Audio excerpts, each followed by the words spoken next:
ಅತುಲ್ ಪ್ರಕರಣದಲ್ಲಿ ಹೊರ ಬರ್ತಾ ಇದೆ ದಿನಕ್ಕೊಂದು ರಹಸ್ಯ. ಅತುಲ್ ಹಾಗೂ ನಿಖಿತಾ ದಾಂಪತ್ಯದಲ್ಲಿ ಬಿರುಕು ಮೂಡಿದ್ಯಾಕೆ? ಅಪ್ಪನ ಆಸೆಗಾಗಿ ಅತುಲ್ ಬಲಿ ಕೊಟ್ಟ ನಿಖಿತಾ ಕುಟುಂಬ. ನ್ಯೂಸ್ ಫಸ್ಟ್ ಅಲ್ಲಿ ವೈವಾಹಿಕ ಕಲಹ ಹೇಗೆ ಶುರುವಾಯಿತು, ಎಲ್ಲಿಂದ ಶುರುವಾಯಿತು, ಮನಸ್ತಾಪದ ಕಹಾನಿ ಎಳೆ ಎಳೆಯಾಗಿ ಬಿಚ್ಚಿಡ್ತಾರೆ ನಮ್ಮ ಪ್ರತಿನಿಧಿ.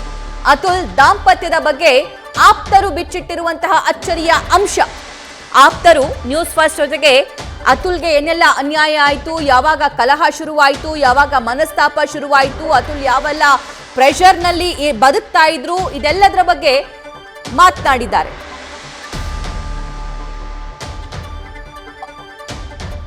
ಅತುಲ್ ಸ್ನೇಹಿತ ಅತುಲ್ ಯಾವೆಲ್ಲ ಕಷ್ಟವನ್ನ, ಯಾವೆಲ್ಲ ಪ್ರೆಷರ್ ಅನ್ನ ಅನುಭವಿಸಿದ್ರು ಅನ್ನೋದ್ರ ಬಗ್ಗೆ ನಮ್ಮ ಪ್ರತಿನಿಧಿ ಸತ್ತಾರ್ ಅತುಲ್ ಸ್ನೇಹಿತರ ಜೊತೆ ಮಾತನಾಡಿದ್ದಾರೆ. ಅವ್ರೇನ್ ಹೇಳಿದ್ರು ಕೇಳೋಣ.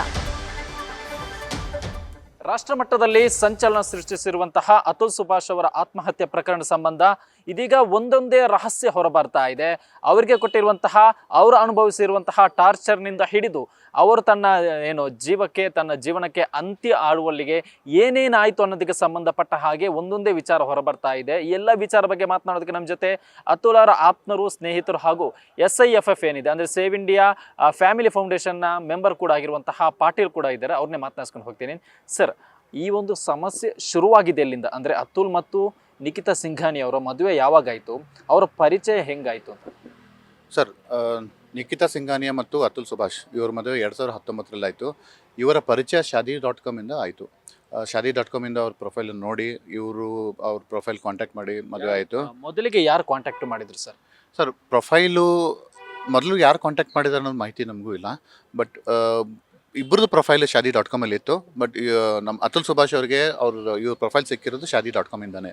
ಸೊ ಅಲ್ಲಿಂದ ಅವ್ರದ್ದು ಮುಂದಿನ ಮಾತುಕತೆ ಎಲ್ಲ ಶುರು ಆಗಿದ್ದು. ಸರ್, ಅಂದರೆ ಆ ಟೈಮ್ನಲ್ಲಿ ಅವರು ಡೇಟಿಂಗ್ ಮಾಡಿದ್ರಾ ಅಥವಾ ಡೈರೆಕ್ಟ್ ಆಗಿ ಈ ಪರಿಚಯ ಆಗಿ ಎಷ್ಟು ದಿನ ಆದಮೇಲೆ ಮದುವೆ ಆದರು ಸರ್? ಸರ್, ಅವ್ರದ್ದು ಮದುವೆ ಆಗೋಕ್ಕಿಂತ ಸರಿಸುಮಾರು 3 ತಿಂಗಳು ಮುಂಚೆನೇ ಅವ್ರದ್ದು ಎಂಗೇಜ್ಮೆಂಟ್ ಆಗಿತ್ತು. ಆಮೇಲೆ ನಮ್ಗೆ ಅವರು ಡೆತ್ ನೋಟಲ್ಲೇ ಹೇಳಿರೋ ಹಾಗೆ 2019 ಮದುವೆ ಆಯಿತು. ಆವಾಗ ಅವ್ರ ಹೆಂಡತಿ ಅಂದರೆ ನಿಖಿತಾ ಸಿಂಘಾನಿಯವ್ರ ತಂದೆಗೆ BP ಮತ್ತು ಶುಗರ್ ಇರೋದ್ರಿಂದ ಅವ್ರಿಗೆ ಡಾಕ್ಟರು ಡೇಟ್ ಕೊಟ್ಟಿರ್ತಾರೆ, ಇವರು ಜಾಸ್ತಿ ದಿವಸ ಬದುಕಲ್ಲ ಅಂಥೇಳಿ. ಸೊ ಅವ್ರ ತಂದೆ ಕೊನೆ ಆಸೆ ಪೂರಿಸ್ಬೇಕು ಅಂತೇಳಿ ಕಷನ್ ನಿಖಿತಾ ಸಿಂಘಾನಿಯವ್ರ ಮನೆಯವ್ರು ಏನು ಮಾಡ್ತಾರೆ, ಆ ಸತ್ಯವನ್ನು ಮುಚ್ಚಿಟ್ಟು ಈ ಅತುಲ್ ಸುಭಾಷ್ ಜೊತೆ ಅವ್ರಿಗೆ ಮದುವೆ ಮಾಡ್ತಾರೆ. ಮದುವೆ ಆದ ತಕ್ಷಣದಿಂದನೇ ನಿಖಿತಾ ಸಿಂಘಾನಿ ಅವ್ರದ್ದು ಒಂದು ಕಿರಿಕಿರಿ ಸ್ಟಾರ್ಟ್ ಆಗುತ್ತೆ, ನನಗೆ ಈ ಮದುವೆ ಇಷ್ಟ ಇರಲಿಲ್ಲ ಅಂತ ಹೇಳ್ಬಿಟ್ಟು. ಈ ಅಂದರೆ ಏನು ಸತ್ಯ ಮುಚ್ಚಿಟ್ರು ಸರ್? ಮತ್ತೆ ಈ ಸಮಸ್ಯೆ ಶುರುವಾಗಿದ್ದು ಯಾಕೆ ಆಫ್ಟರ್ ಮದುವೆ ಅಂತ?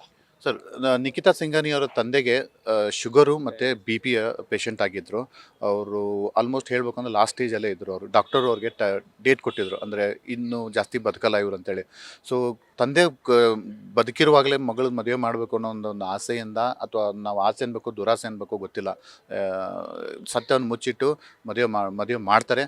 ಮದುವೆ ಮಾಡಿ ಕೆಲವು ತಿಂಗಳ ವರ್ಷದ ನಂತರ ಅವ್ರ ತಂದೆ ತೀರ್ಕೊತಾರೆ. ಬಟ್ ಆದರೆ ಅವ್ರ ತಂದೆ ತೀರ್ಕೊಂಡಿದ್ದಾನೆ, ಇವರು ಅದನ್ನೇ ಬಂಡವಾಳ ಮಾಡಿಕೊಂಡು ಅವ್ರ ನಿಖಿತಾ ಸಿಂಘಾನಿ ಅವ್ರ ಮನೆಯವರು ಏನು ಹೇಳ್ತಾರೆ, ನಮ್ಮ ಗಂಡ ಅಂದರೆ ಅತುಲ್ ಸುಭಾಷ್ ಅವರು ದೌರಿ ಕೇಳೋದ್ರಿಂದ ನನ್ನ ತಂದೆಯ ನಿಧನವಾಯಿತು ಅಂತ ಹೇಳ್ಬಿಟ್ಟು 302 ಸೆಕ್ಷನ್ ಕೇಸನ್ನ ಹಾಕ್ತಾರೆ ಇವ್ರ ಮೇಲೆ.